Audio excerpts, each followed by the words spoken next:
In Adam Smith's magnum opus, The Wealth of Nations, Smith describes the benefits of breaking a large task into smaller components, then assigning one person to each specific task, encouraging them to specialize in performing it. He uses the example of the pen factory. Smith suggests that having one person make every part of the pen would result in low productive output. Instead, he suggests a division of labor. He suggested, quote, one person draws out the wire, another straightens it, a third cuts it, a fourth points it, a fifth grinds it at the top for receiving the head, end quote.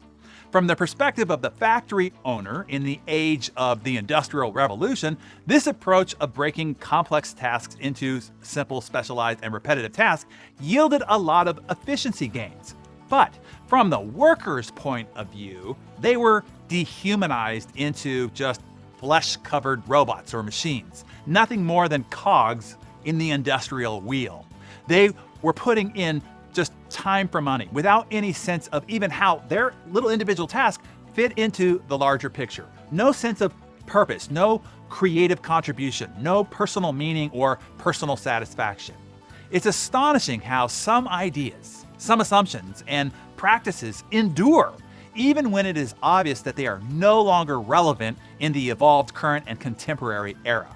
As we have become a more prosperous nation and a Western civilization, our motivations have also evolved. We have moved from the bottom two rungs of Maslow's hierarchy of needs, psychological, which is food and shelter or clothing, and safety, which is employment security and personal security, upwards to the top three, which is love and belonging, esteem, and self-actualization. If you want to motivate, encourage, and draw the best out of those that you lead, parent, or partner with in the modern world, you have to connect with what you want them to do with how it helps them fulfill those higher needs. The needs for love, the needs for belonging, status, and self-esteem, and personal meaning, and self-actualization, and how this will increase their legacy of significance. You see, right there, I just gave you one of the most important insights on what it is to be a powerfully influential, motivating, and consequential leader of people. With it, you can raise confident, grounded, and successful children.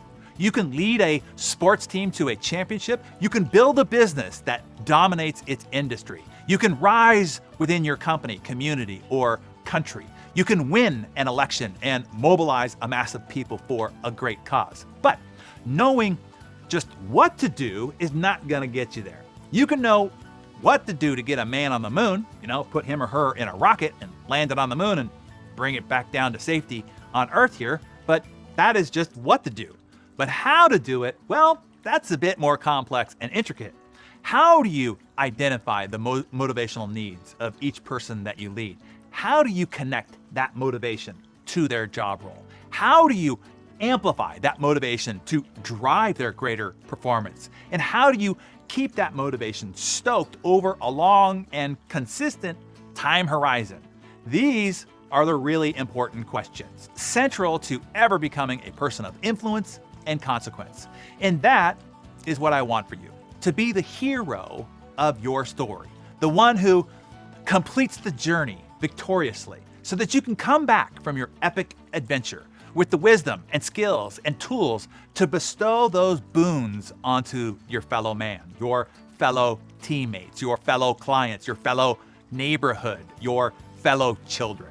Learning to find and connect with the central motives of those that you lead is just one of the very important leadership skills that you need to learn on your learning growth adventure through the hero's journey that we have developed. I can tell you firsthand, this is a skill that I had to develop myself. You see, I've always been an achiever, a producer. I could always get myself to do what had to be done. I was a great motivator of me. But when I needed to enroll other people into my mission in order to achieve my much bigger goals, I quickly learned, oh snap, other people are not like me at all. I'm not saying less or better, just wildly different. And each person was different from one another, and they were motivated by entirely different things from each other. I had to develop the emotional intelligence and leadership skill to learn how to find, connect with, and then push the motive buttons of each person differently on all the teams that I built. While it took me a long time and a lot of air along the way, I can tell you that the focus on this master skill has reaped harvests way beyond what I could have ever imagined, because my imagination was limited by my own individual production.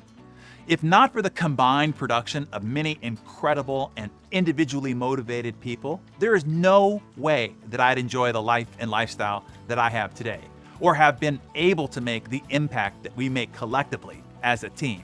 This skill right here has paid off many, many millions fold. This skill is why our small but mighty A-Team can produce 5 times the revenue and impact output than the most efficient and productive companies in the entire United States. 5 times, and that is no exaggeration. People are capable of incredible output and performance if you know how to draw it out of them, build the right culture around them, and then set them up to be free to fly. These are the things that I can teach you inside the Hero's Journey Leadership Development Program. I really do hope that you answer this call to adventure. Now is the time. Do it for yourself, but mostly do it for the person you will grow to become so that you can properly lead those who are counting on you. They need you to be the hero you were designed to be. Hey, every hero needs a mentor. Batman had Henry Ducard and Alfred, right?